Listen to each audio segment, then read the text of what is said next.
বৈষম্য বিরোধী পাহাড়ি ছাত্র আন্দোলনের পক্ষ থেকে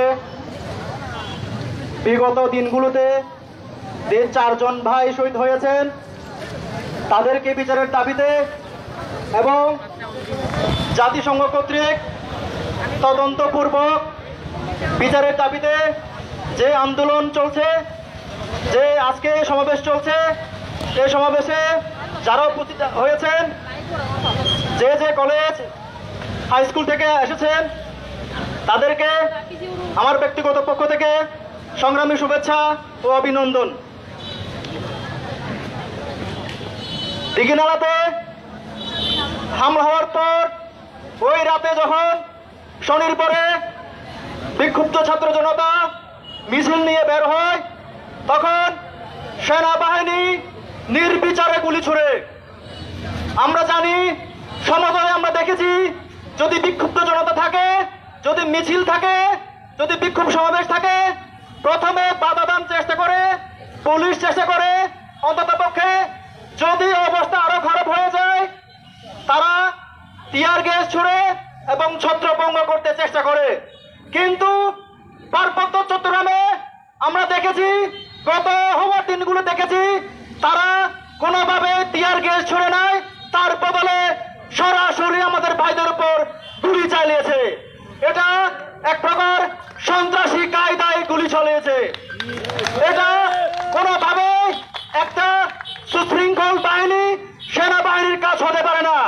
আমরা মনে করি এটা ফ্যাসিবাদী আওয়ামী লীগ সরকারের সমর্থক, আওয়ামী লীগের সমর্থক, আওয়ামী লীগের দোষর, যারা পাহাড়ে শান্তি চায় না, সেই ধরনের আর্মির সদস্যরা গুলি চালিয়েছে বলে আমরা মনে করি। এই স্বাধীন রাষ্ট্রের কোন সেনাবাহিনী, কোন ভালো সেনাবাহিনী, সব সেনাবাহিনী এই ধরনের গুলি চালাতে পারে না। আমরা এটা বিশ্বাস করি না। সংগ্রামী বন্ধুগণ, আমরা যদি দেখি, গবেষণা বলে পার্বত্য অঞ্চলে প্রতি 40 জনের জন্য সেনাবাহিনী 1 জন করে, আইনশৃঙ্খলা বাহিনী 1 জন করে নিয়োজিত আছে। এই যে আমরা দেখতে পাচ্ছি, এই যে আমাদের ক্লাস 6, 7 এবং কলেজের পোলাপান যেগুলো আছে, তাদের প্রত্যেক 40 জনের পিছনে 1 জন পুলিশ আছে, প্রত্যেক 40 জনের পিছনে 1 জন আর্মি আছে, প্রত্যেক জনগণ 40 জনের পিছনে আনসার আছে। আমরা যদি হিসাব করে দেখি, পার্বত্য অঞ্চলে আর্মি আছে হচ্ছে কি 35,000 থেকে 40,000 এবং বিজিবি আছে হচ্ছে কি 20,000-এর চাইতে বেশি, এবং পুলিশ, আর্মি, বিজিবি, আনসার সব মিলে আছে হচ্ছে কি 55 থেকে 60,000-এর মতো। তার মানে প্রতিটি 40 জনের বিপরীতে প্রতিটি 40 জন পাহাড়িদের জন্য 1 জন করে আর্মি আছে, 1 জন করে পুলিশ আছে, 1 জন করে আর্মি আছে। এমন অবস্থায়, এমন পরিস্থিতিতে, এমন জায়গায় গণতন্ত্র সুষ্ঠুভাবে বিকাশ হতে পারে না।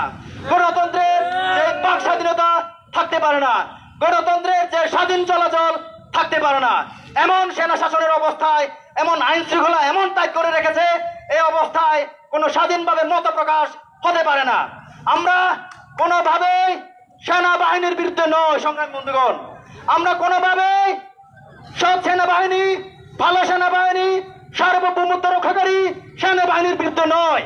আমরা সেনা শাসনের বিরুদ্ধে। পার্বত্য অঞ্চলে অর্থাৎ সমতলে যে শাসন চলছে, সমতলে যে বেসামরিক শাসন চলছে, সেই বেসামরিক শাসন পার্বত্য অঞ্চলে চলুক, এটা আমরা চাই, আমরা দাবি করি। পার্বত্য অঞ্চলে, সংগ্রামী বন্ধুগণ, আমরা দেখি পার্বত্য চুক্তি অনুযায়ী পার্বত্য অঞ্চলে 6টি সেনানিবাস থাকার কথা, 6টি ক্যান্টনমেন্ট থাকার কথা। 3 পার্বত্য জেলা 3টি, দিঘিনালা, রুমা, আলীকদমে 1টি করে, মোট 6টি ক্যান্টনমেন্ট থাকবে। সংগ্রামী বন্ধুগণ, পার্বত্য অঞ্চলে চুক্তি অনুযায়ী 6টি ক্যান্টনমেন্ট থাকবে। এর বাইরে কোনো ক্যাম্প, কোনো ক্যান্টনমেন্ট থাকতে পারবে না। আমরা এটা দাবি করছি। আমরা চাই সেনাবাহিনী থাকুক, সেনাবাহিনী পার্বত্য অঞ্চল থাকুক, 6টি ক্যান্টনমেন্ট থাকুক, এর বাইরে একটিও ক্যাম্প যেন না থাকে। আমরা এটা দাবি করছি, কারণ আমরা জানি যে জায়গায়, যে অঞ্চলে প্রচুর পরিমাণে সেনাবাহিনী থাকে, সেই অঞ্চলে মানুষ স্বাধীনভাবে বাঁচতে পারে না। আমরা জানি। সংগ্রামী বন্ধুগণ, আমরা জানি বিগত সরকারগুলো পার্বত্য অঞ্চলের যে প্রাণের দাবির দলিল পার্বত্য চুক্তিকে বাস্তবায়ন না করে জিইয়ে রেখেছে এবং বিদেশি, যেন আমরা বাঙালি বিরোধী, যেন আমরা বাঙালিদেরকে ঘৃণা করি। আসলে এরকম না। বিগত সরকারগুলো সব সময় এই সেনা শাসনকে টিকিয়ে রাখার জন্য পাহাড়ি বাঙালি সংঘর্ষ করে চলেছে, সাংঘর্ষিক অবস্থানে রেখেছে, মুখোমুখি করে রেখেছে। কিন্তু বাস্তবে আমরা কোনো কালে বাঙালিদের বিরুদ্ধে ছিলাম না। এখানে যারা আদি বাঙালি আছে, যারা স্থায়ী বাঙালি আছে, তারা ভালো করতে পারবেন আমরা আমাদের সাথে তাদের সম্পর্ক কেমন। কিন্তু 80-র দশকে রাষ্ট্র আমাদেরকে শোষণ করার জন্য, আমাদেরকে বিলুপ্ত করার জন্য, আমাদেরকে ধ্বংস করার জন্য যে 4 লাখ সেটেলার বাঙালি রেশন দিয়ে, চাল ডাল বা তেল দিয়ে তাদেরকে পুষিয়ে রেখেছে, শুধুমাত্র আমাদেরকে দমন করার জন্য, আমাদের জায়গা জমি দখল করার জন্য, আমাদের মা বোনকে দর্শন করার জন্য। সংগ্রামী বন্ধুগণ, এটার বিরুদ্ধে বারবার বলে আসছি। সংগ্রামী বন্ধুগণ, পার্বত্য অঞ্চলে আজ ভালো নাই। সমতলে 61টি জেলা স্বাধীন হয়েছে, সবাই আনন্দে ফেটে পড়েছে, আনন্দ মিছিল করেছে। কিন্তু আমরা এখনো পর্যন্ত পার্বত্য অঞ্চলে আনন্দ মিছিল করতে পারি নাই। সংগ্রামী বন্ধুগণ, সংগ্রামী মর্যাদারীরা, আপনারা জানেন স্বাধীন হওয়ার যে স্বাধীন বলছে ভার্সন 2, সেই ভার্সন 2 হওয়ার পর 2 মাস যেতে না যেতে আমাদের পাহাড়িদের 4 জন প্রাণ চলে গেল। এমনকি সেই 4 জনের প্রাণ এড়ানো যেত, কিন্তু কোন প্রশাসন, কোন বাহিনী এসব পদক্ষেপ গ্রহণ করেনি। ফলে আমাদের তরতাজা 4টা প্রাণ ঝরে গেছে।